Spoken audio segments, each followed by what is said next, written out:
ભાગેડુ પ્રેમ લગ્નના કારણે સમાજમાં ઊભી થતી સમસ્યાઓને રોકવા અને કાયદાને વધુ કડક બનાવવાની માંગ સાથે મહેસાણાથી ઊંઝા સુધી એક વિશાળ પદયાત્રાનું આયોજન કરવામાં આવ્યું છે. પાટીદાર સેના અને વિવિધ જ્ઞાતિના લોકો આ પદયાત્રામાં જોડાઈને ઉમિયા માતાજીના મંદિરે પહોંચી માતાજીને હુંડી અર્પણ કરશે. સરકારે પ્રેમ લગ્નના કાયદામાં જે સુધારાની પહેલ કરી છે તેને સમાજે આવકારી છે, પરંતુ તેઓ માની રહ્યા છે કે આટલું પૂરતું નથી.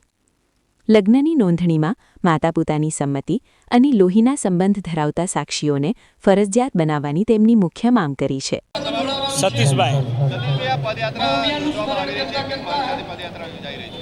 આ પદયાત્રા મહેસાણાથી ઊંઝા આયોજન જે ભાગેડુ પ્રેમ લગ્ન તમામ જ્ઞાતિ સમાજની પીડા બની ગઈ છે, તો એનો કાયદો વધુમાં વધુ મજબૂત બને.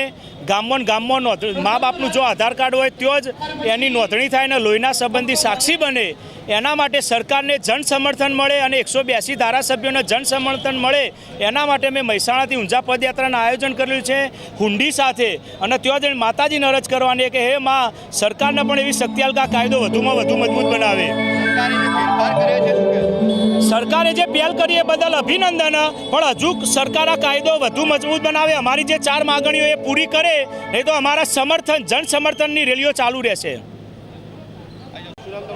સુરેશભાઈ ઠાકરે, મહેસાણા. સુરેશભાઈ, શું કહેશો? આ પદયાત્રાનું આયોજન આપ દ્વારા કરવામાં આવ્યું છે, શું માંગ સાથે કરાયું? પહેલાં તો સરકારે જે આ ભાગેડુ લગ્ન અટકાવવા માટે જે વિચાર શ્રેણીમાં જે વિધાયક રજૂ કર્યું છે એમને અભિનંદન આપીએ છીએ, પણ હજી સટકબારીઓ હજી બધી પૂરી બાકી છે.